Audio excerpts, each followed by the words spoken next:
The ship appeared on the scanner like a ghost. Keith Vivari stared at the screen. With all 6 of his eyes, he had worked as senior archivist on the Vanthos.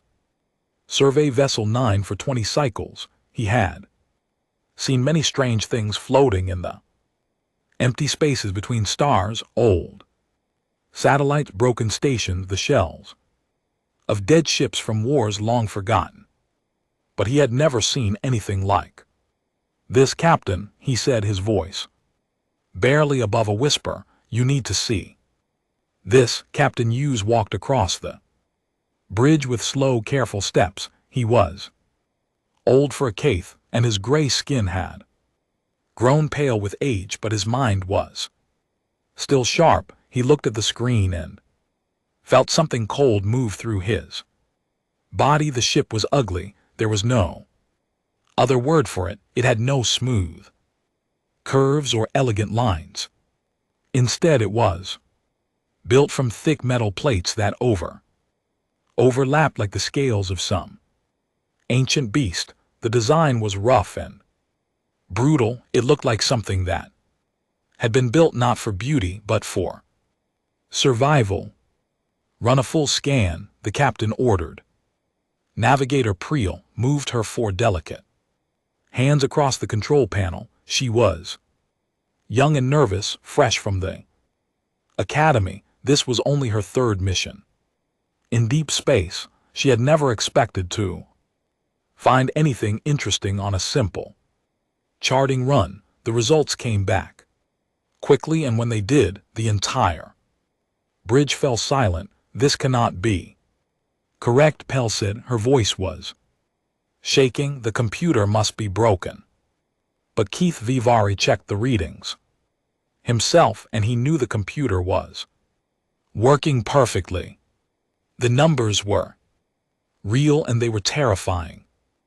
The atmosphere inside the strange ship was a Class III hazard. This was the highest danger rating in the galactic classification system. Class III meant that the environment was so deadly that no known species could survive in it. Without heavy protection, the oxygen level was 21%. Oxygen was a corrosive gas. In high amounts it could burn through metal and destroy living tissue. Most species needed only 2 or 3% to breathe. 21% was poison. The nitrogen level was 78%. And there were traces of other compounds that the computer could not identify.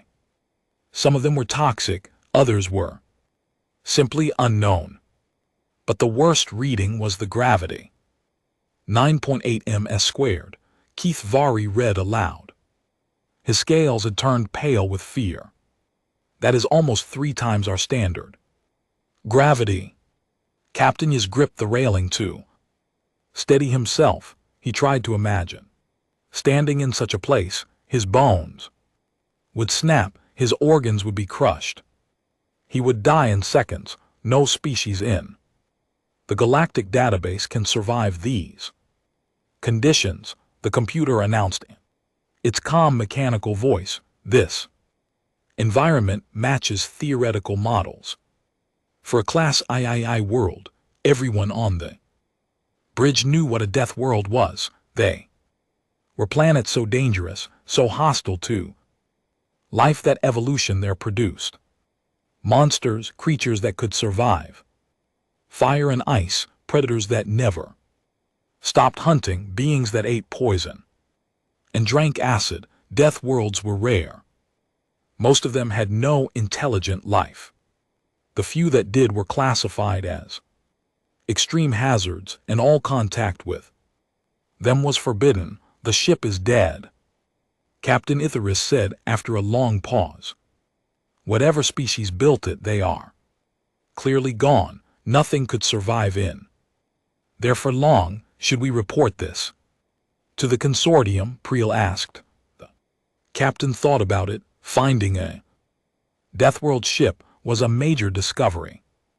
It could bring fame and recognition to their crew. Scientists would want to Study it, museums would want to display it. This could be the greatest find of his career. No, he said finally, we will investigate. First, if there is something valuable inside, I want us to be the ones who find it. He turned to look at his crew. There were 37 of them on this ship. Most were Yulani, like Kithvari, with their thin bodies and shimmering scales.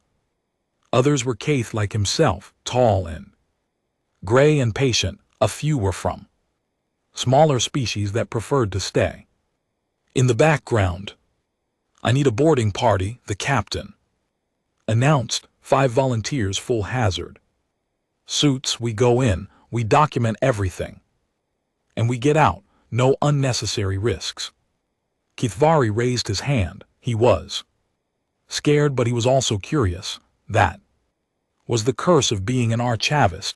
The need to know always won against the fear of finding out. 4 others joined him.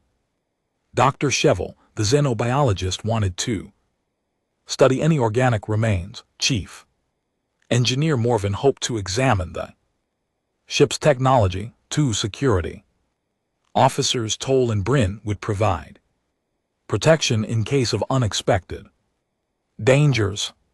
They suited up in the airlock chamber. The hazard suits were bulky and uncomfortable, but they would keep the deadly atmosphere out. Each suit had its own air supply, temperature control, and emergency beacon. They were designed to handle almost any environment. Almost, remember, Captain, you said. Through the communication channel, we do not know what is in there. Move slowly, touch nothing without scanning it first, and if anything seems wrong, you get out immediately. Understood. Understood, the 5 of them replied.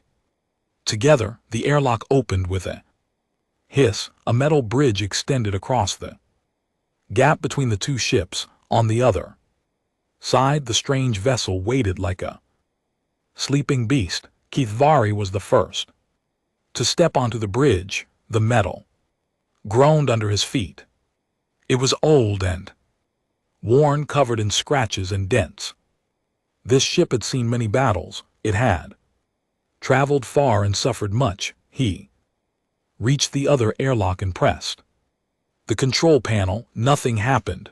The power was dead. We will have to force it open, Morvan said. He pulled out a cutting tool and began to work on the door. Sparks flew in the darkness. The metal resisted at first, but eventually it gave way. The door slid open with a terrible screech. Beyond it was only darkness. Kithvari turned on his suit light and stepped inside. The beam cut through the black like a knife. He saw metal walls covered in strange markings. He saw pipes and wires hanging from the ceiling. He saw dust floating in the air like tiny ghosts, and he felt something that he could not explain. A presence, a feeling that they were not alone. The ship is dead, he told himself. There is nothing alive in here, but deep in his heart he was not so sure. The 5 of them moved forward into the darkness. Behind them, the airlock closed with a soft click, and somewhere in the depths of the ship, something ancient began to wake. The emergency lights flickered to life as they walked deeper into the ship. They glowed an angry red color that hurt Keth's eyes. He had to adjust his visor settings just to see clearly. Why would anyone choose such a painful light? Dr. Shevel asked. She was walking close behind him, her scanner held out in front of her like a weapon. Perhaps their eyes are different from ours. Kithvari replied. Perhaps this color is comfortable for them. The thought made him shiver. What kind of creature found comfort in blood-red darkness? They moved through a narrow corridor. Walls were close on both sides, and the ceiling was low. Everything was built For creatures much shorter than they. Yulani, Keith Vari had to bend his long body just to fit through some sections. Chief Engineer Morvan stopped at a panel. On the wall, he wiped away the dust and studied the markings underneath. I cannot read this language, he said. But I think this is some kind of warning sign. See these shapes? They look like danger symbols. The shapes showed a circle with lines coming out of it. Below that was a symbol that looked like bones crossed together, and below that was a drawing of a hand with a line through it. Do not touch, Kithvari guessed. Whatever is behind this panel. They did not want anyone to touch it. They marked the location on their maps and continued forward. The next room was larger. It appeared to be some kind of storage area. Metal containers lined the walls from floor to ceiling. Each one was labeled with those strange symbols. They could not read. Dr. Shevel approached one container and scanned it. Her device beeped loudly and she jumped back in alarm. Toxic compound detected, she announced. Her voice was high with fear. The container holds a substance called, the translator says, caffeine. It is a powerful poison that attacks the nervous system. Why would they store poison on their ship? Bryn asked. She was one of the security officers. Small Keith with sharp eyes and quick reflexes. Perhaps it is a weapon, Toll suggested. He was the other security officer. Bigger than Bryn, but slower in his thinking. They scanned more containers. Each one held something terrible. One was filled with a white powder that the scanner identified as sodium chloride. In small amounts it was deadly to most species. In large amounts it could kill within minutes. Another container held a red powder called capsaicin. The scanner classified it as a chemical weapon. It could cause burning pain, blindness, and difficulty breathing. Even the smallest amount was dangerous. A third container held dark beans that produced something called chocolate. This substance attacked the heart and could cause death in most carbon-based life forms. This is not a ship, Dr. Shevel whispered. This is a floating weapons depot. They left the storage room and continued their exploration. The next area seemed to be a medical bay, and what they found there was even more disturbing. The room was filled with sharp metal tools. There were blades of different sizes, some straight and some curved. There were devices that looked like they were designed to cut through flesh and bone. There were needles and tubes and machines that Keith Vari could not understand. What happened here? Morvan asked. His voice was barely a whisper.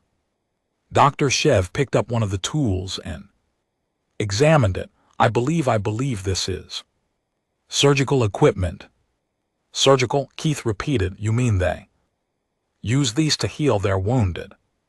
Yes, they would cut open the body, repair the damage inside, and then close it again. The body would heal itself. Over time, everyone stared at her in horror. The idea of cutting open a living body was barbaric. No civilized species would do such a thing. They had medicines and healing rays and regeneration tanks. They did not need to use knives. These creatures are monsters, Toll said firmly. Only monsters would hurt their own kind like this, but there was more. On one wall there was a device with two flat panels attached to handles. A label called it a defibrillator. This machine is used to restart a stopped heart, Dr. Shevel explained.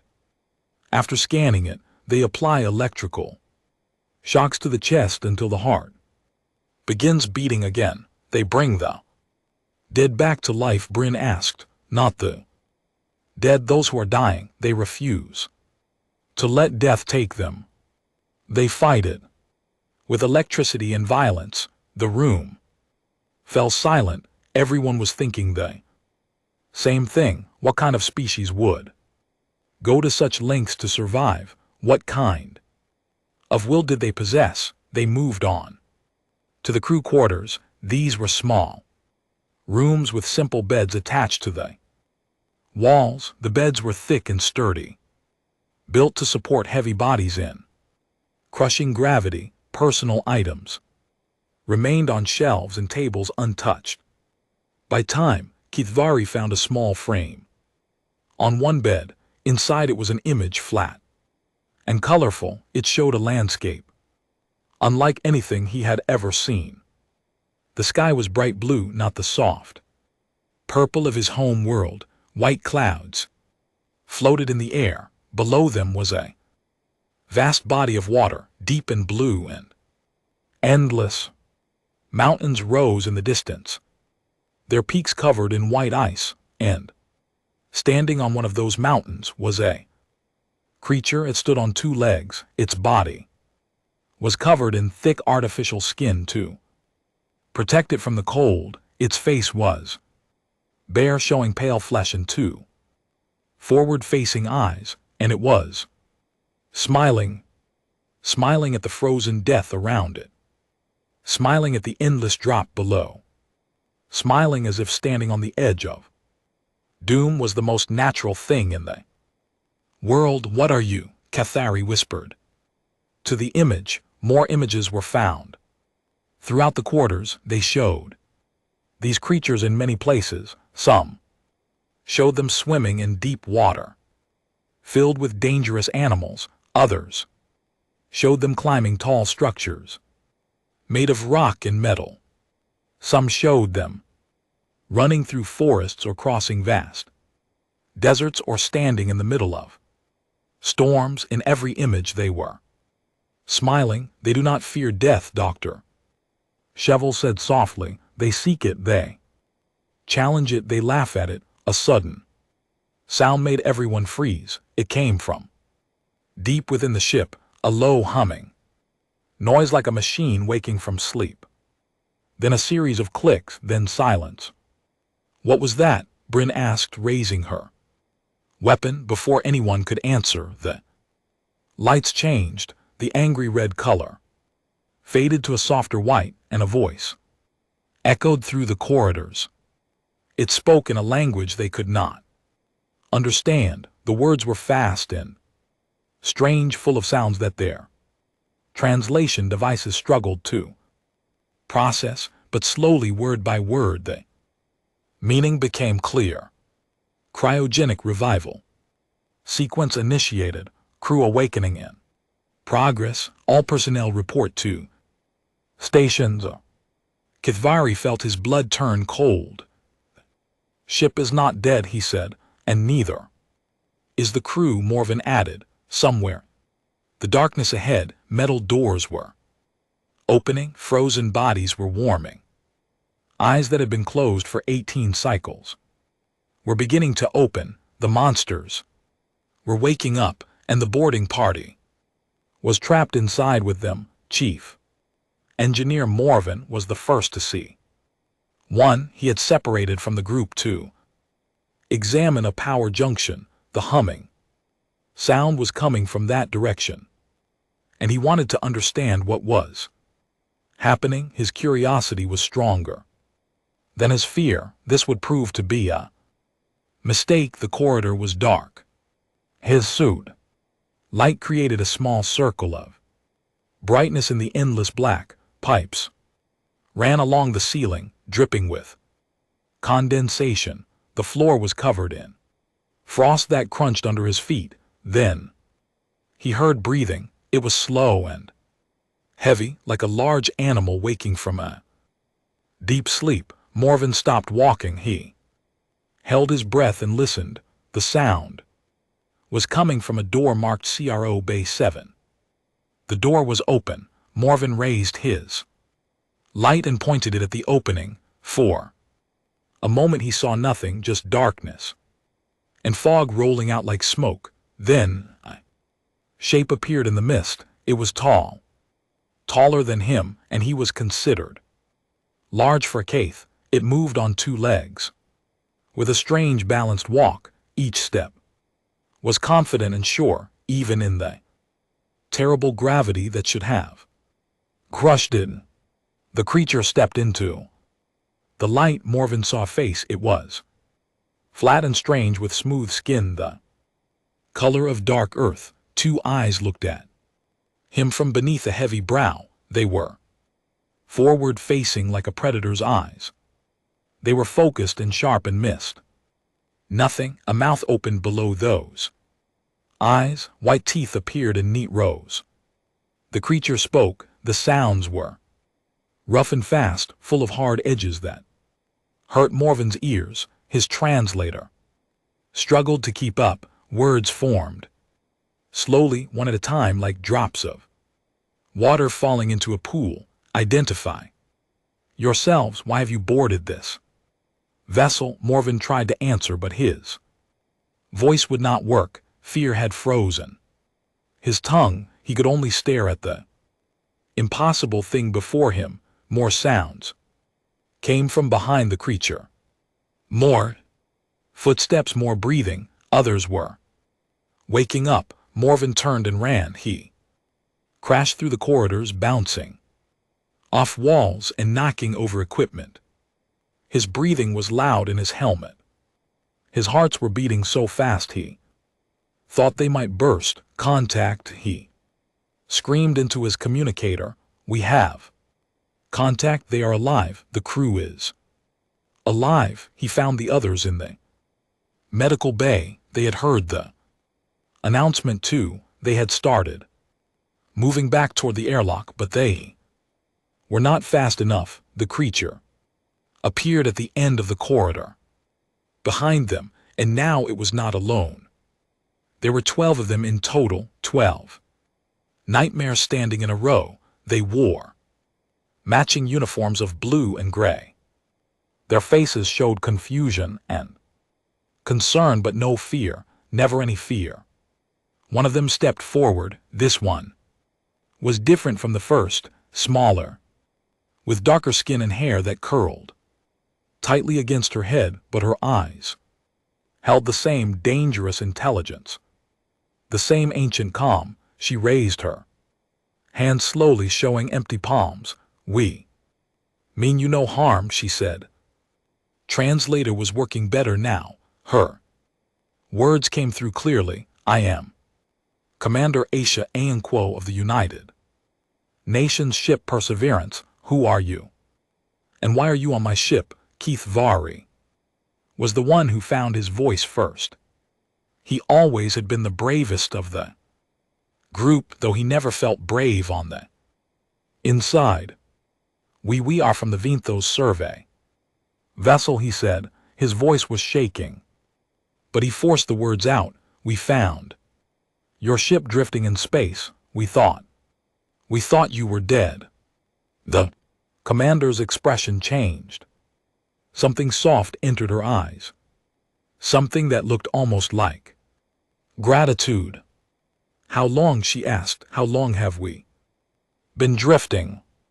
18 galactic cycles, that is. Approximately. Keith Vari did the calculation in his head. 54 of your planet's years based on the time units in your database. The commander closed her eyes. Her shoulders dropped slightly behind her. The other creatures made sounds of distress. Some covered their faces. One leaned against the wall as if his legs could no longer hold him. 54 years, the commander repeated quietly. Then she opened eyes and straightened her back. Our reactor failed. We had no choice but to enter cryogenic suspension and hope for rescue. You slept for 54 years, Dr. Cheval asked. How is that possible? We freeze our bodies and slow our biological processes. It is a technology we developed for long-distance scenes. Space travel, the boarding party. Exchanged looks of disbelief. These creatures could pause death itself. They could stop time within their own bodies and wake whenever they chose. Every new thing they learned about this species was more terrifying than the last. Your species, Cathari said carefully. What do you call yourselves? We are humans, the commander replied. We come from a planet called Earth. In Earth, it is a Class I death world. The commander smiled at this. It was a small smile, tired and sad but genuine. I do not know your classification systems, she said, but yes, Earth is a dangerous place. High gravity, active geology, extreme weather, predators everywhere. It tried very hard to kill us. Her smile grew slightly wider. It did not succeed. Marvin whispered something to Keith. Vari, ask her about the supplies. Ask her why they carry so many poisons. Keith Vivari hesitated, but he asked the question. The commander looked confused at first, then understanding dawned on her face and she laughed. The sound was loud and sudden and made everyone flinch. The caffeine and capsaicin.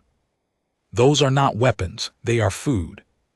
Food, Dr. Cheval repeated. Her voice was very high. Now you eat poison. They are not poison to us. We evolved alongside these substances. Our bodies can process them safely. The caffeine helps us stay awake. The capsaicin adds flavor to our meals. The chocolate is a treat we give to our children. You give poison to your children, Toll said flatly. He sounded like a man who had given up trying to understand the universe. The commander's expression became serious. She looked at the boarding party with those predator eyes, and for a moment Keith Vivari saw something ancient in her gaze, something that had survived millions of years of evolution on a world that offered no mercy. I understand that we must seem strange to you, she said, perhaps even frightening, but I promise you we are not monsters. We are explorers just like you. We left our planet to seek out new life and new civilizations. We wanted to find others in the emptiness between stars. She paused and looked at her crew. They were still recovering from the shock of waking, still trying to understand that 54 years had passed in what felt like a single night. We never expected to find anyone, she continued. We thought we were alone in the universe. We thought that the silence of space meant that no one else existed. She turned back to KTH Vari, and in her eyes he saw something he had not expected. Hoping, but you are here, she said. You found us, which means we are not alone. After all, Keith Vari did not know what to say. He had come to this ship expecting to find the remains of monsters. Instead, he had found something much more complicated. He had found beings who were terrifying and strange and completely alien, but who also felt loneliness, who also searched for connection, who also looked at the stars and wondered. No, he said. Finally, you are not alone, not anymore. The commander smiled again, and this time it did not seem frightening at all. The next several days changed everything. The Yulani crew thought they knew about the universe. Captain Hughes had been reluctant at first.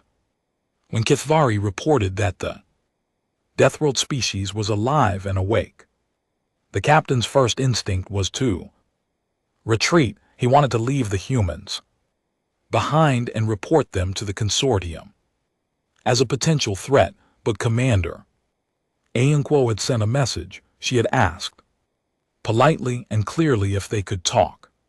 She had explained that her crew was stranded and their ship was damaged beyond repair. She had asked for help And she had said please, that word more than anything else convinced the captain to stay. Monsters did not say please.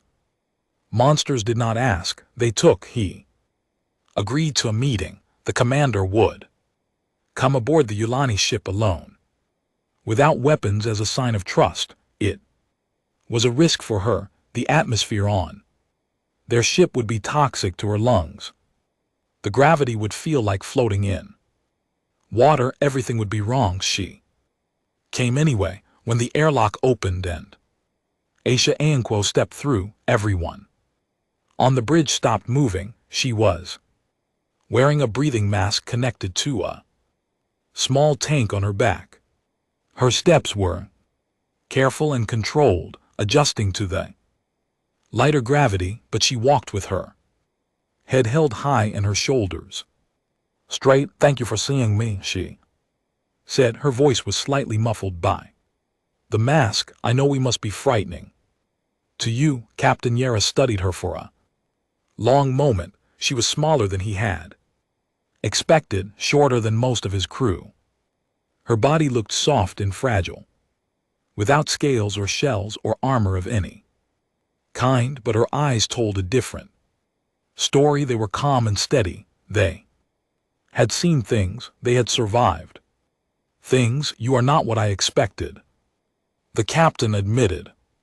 What did you expect? He thought about it. A beast, a mindless killing machine.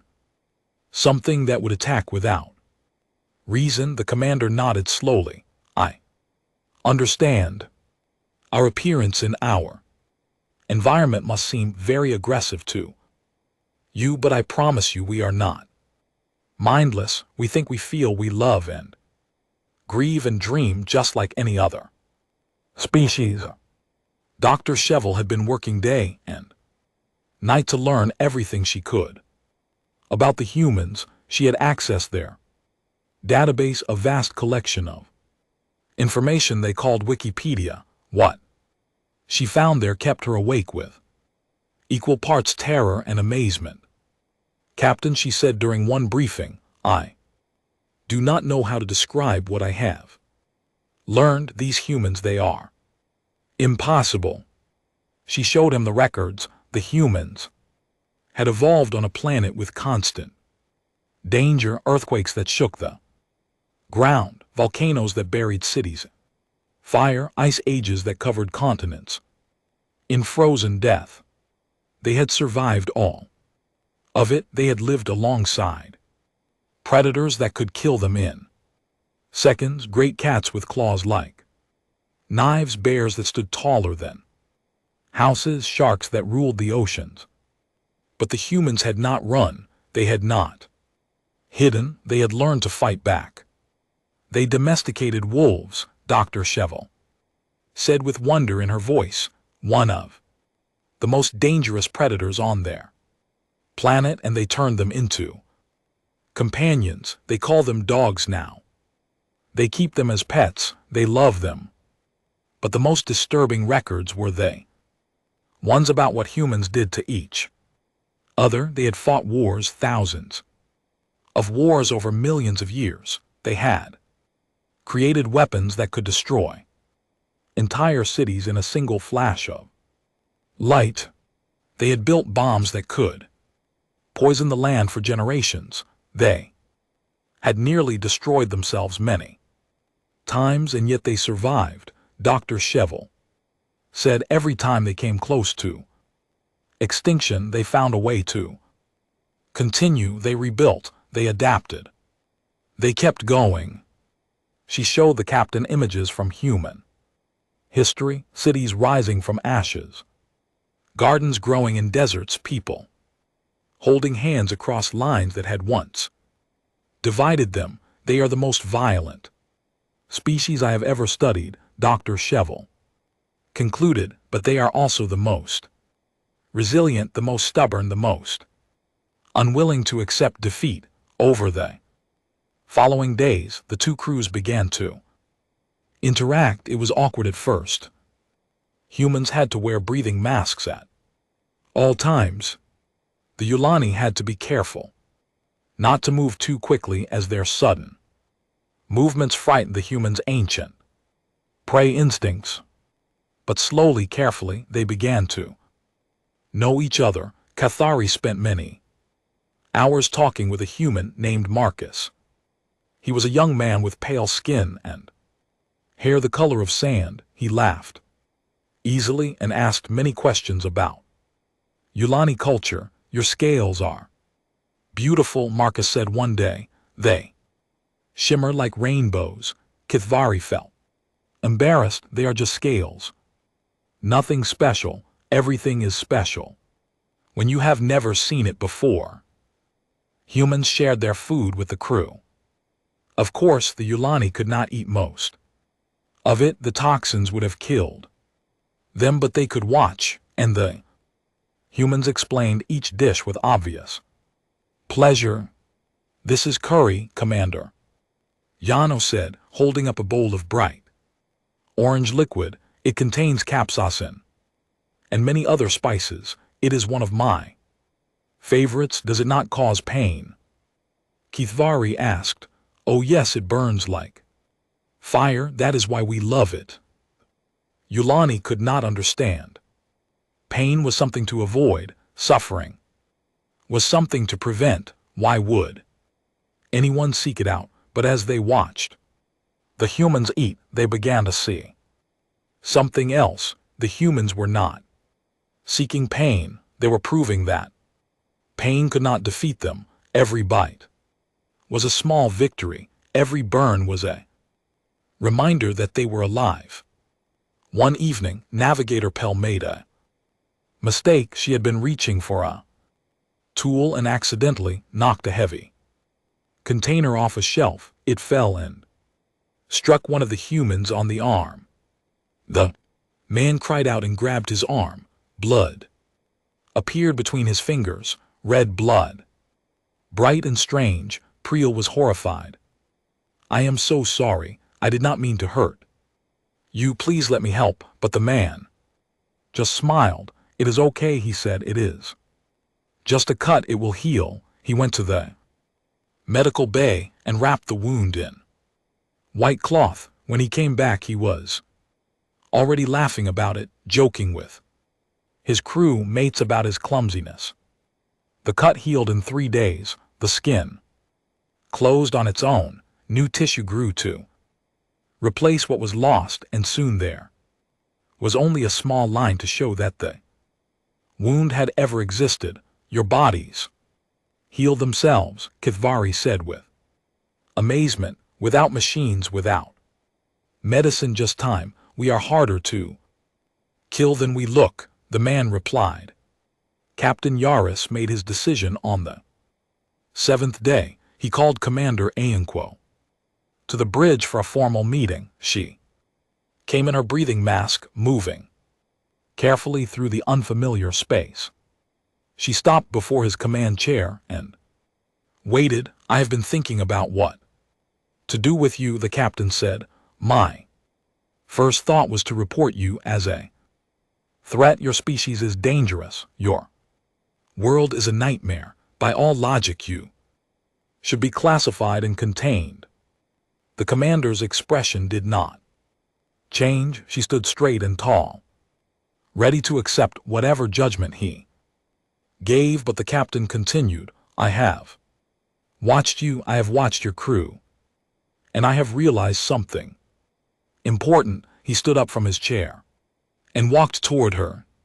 They stood face to face, the old Kaith and the young human, 2 species that should never have met, 2 worlds that could not be more different. You are not monsters, he said. You are survivors, and survivors should not be feared. They should be respected. He extended his hand toward her. It was a gesture he had learned from watching the humans, an offer of friendship, an offer of trust. Commander Ayanquo looked at his hand. Then she looked at his face, and slowly she smiled. Thank you, she said. She took his hand and shook it gently, and in that moment 2 species became allies. The journey to consortium Station 12 took 3 weeks. During that time, word spread faster than the ships could travel. Messages flew across the communication networks of 100 worlds. The news reached every corner of civilized space, carried by traders and diplomats and ordinary people who could not believe what they were hearing. A Deathworld species had been found. They were alive, they were intelligent, and they were coming. By the time the survey vessel arrived at the station, a crowd had gathered at the docking bay. Thousands of beings from dozens of species pressed against the viewing windows. They wanted to see the monsters with their own eyes. Commander Aenquo stood at the airlock door with her crew. Behind her, they had cleaned their uniforms and combed their hair. They had practiced their greetings in the 3 most common galactic languages. They had prepared themselves as best they could, but nothing could truly prepare them for this moment. "Are you ready, Captain?" Yadis asked through the communication channel. Aenquo took a deep breath. The mask filtered out the toxic air of the station, making each breath taste of metal and plastic. She was tired and scared and very far from home, but she was also excited for all of human history. They had looked at the stars and wondered if anyone was out there. They had sent messages into the void and listened for answers that never came. They had felt alone in a universe too large to comprehend. Now that loneliness was about to end. "We are ready," she said. The airlock opened. The crowd went silent. 12 humans walked out onto the platform. They moved in a tight group, staying close to each other. For comfort, their faces showed nervousness and hope in equal measure. The beings watching them did not know what to think. They had expected giants. They had expected monsters with claws and fangs and armor. They had expected creatures that would roar and threaten and attack. Instead, they saw small beings in simple clothes, soft skin, no natural weapons, forward-facing eyes that looked around with obvious wonder. They looked fragile, they looked weak, they looked almost harmless. Then one of the humans did something unexpected. A young woman named Sarah Chen stepped slightly forward. She was one of the engineers, quiet and shy, the kind of person who preferred machines to people. But something had caught her attention. A child was floating near the front of the crowd. It was a methan, a species of small beings who moved through the air, using gas-filled bladders in their bodies. This child was barely larger than a human hand, with bright blue skin and 4 curious eyes. The child had drifted away from its parent. It was looking at the humans with an expression of pure wonder, no fear, no judgment, just the innocent curiosity of youth. Sarah knelt down slowly. She removed the glove from her right hand, exposing her bare skin. Then she extended her fingers toward the child. The crowd gasped. Some parents pulled their children back. Others reached for weapons. A human was showing its bare flesh to a child who knew what diseases it carried, who knew what it might do. But the Murthan child did not pull away. It floated closer. Its tiny eyes studied the human hand with fascination. It had never seen anything like it before. 5 fingers, each one different from the others, soft pink skin with tiny lines running across it, small hairs too fine to see from a distance. The child reached out with one of its tentacles and touched Sarah's fingertip. For a moment nothing happened. Then Sarah smiled. It was a gentle smile, warm and welcoming, the kind of smile that humans gave to bobbies and puppies and anything else that made their hearts feel soft and The child chirped with joy. It was a high musical sound that filled the docking bay. The child spun around, Sarah's hand touching each finger in turn, exploring the strange new creature with innocent delight. The crowd watched in amazement. This was not how monsters behaved. This was not the violence they had expected. This was something else entirely. Captain Yuri stepped forward and stood beside Commander Aenquo. He addressed the crowd in a clear, strong voice. Citizens of the consortium, he said, I present to you the crew of the human vessel Perseverance. They have traveled far, they have suffered much, but they have survived, and now they stand before you not as enemies but as friends. He turned to look at the humans. His old eyes were tired but kind. For too long we have feared the unknown, he continued. We have hidden from death worlds and avoided their shadows. We told ourselves that nothing good could come from such terrible places, but we were wrong. He gestured toward Commander Axono. These beings come from a world of fire and ice, a world of predators and earthquakes and poison air. By all logic, they should be savage and cruel. But they are not. They are curious. They are hopeful. They reached across the stars not to conquer but to connect. Commander Aenquo cleared her throat. Her voice was rough from the breathing mask, but her words were clear. We spent our whole existence looking at the stars, she said, wondering if anyone else was out there, wondering if we were alone.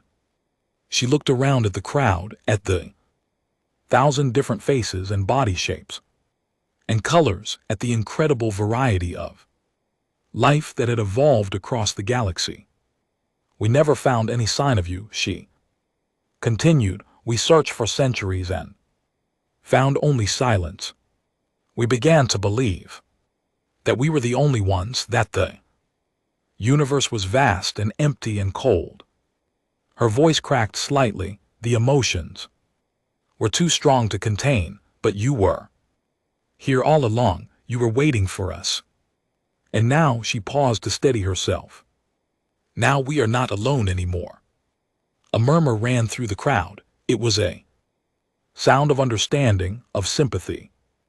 Every species had felt that same loneliness at some point in their history. Every species had looked at the void and wondered. The Mirthan child was still playing with Sarah's hand. Its parent had floated forward to watch. No longer afraid, other children were beginning to push through the crowd, eager to see the strange new creatures up close. An elderly Kaith stepped forward. He was very old, older than Captain Hughes, with skin so pale it was almost white. He walked with the help of two younger ones, his legs barely able to support him. I am Elder Vithros, he said. I speak for the High Council of the Consortium. Everyone fell silent. The Ellers's words would determine the humans' fate. He had the power to welcome them or reject them, to embrace them or exile them too.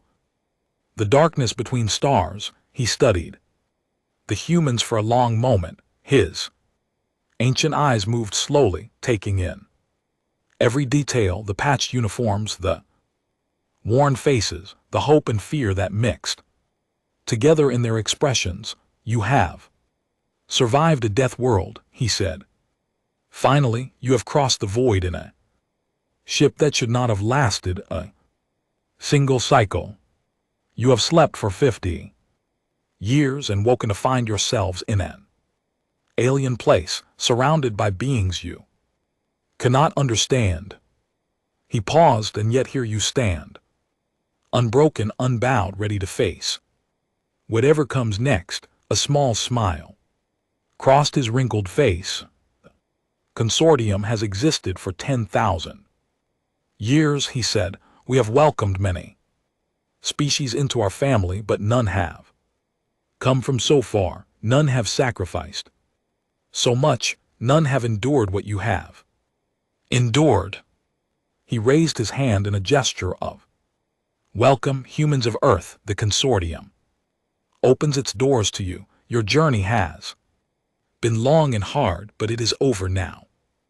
You are home. The crowd erupted in sound, cheers, and calls, and musical notes from 100 different species. The docking bay filled with joy and celebration. Commander Ayanquo felt tears running down her cheeks behind her mask. Around her, her crew was hugging each other, laughing and crying at the same time. They had done it. Against all odds, they had made it. Cathari appeared beside her. His scales were shimmering with emotion. Welcome to the galaxy, he said. Ayanquo laughed. It was a sound full of relief and happiness and hope for the future. Thank you, she said. Thank you for finding us. Behind them, through the viewing windows, the stars shone cold and bright. They stretched out forever. In every direction, countless points of light in the infinite dark, and for the first time in human history, those stars did not seem empty. They seemed full of possibility. The humans had arrived, and nothing would ever be the same again.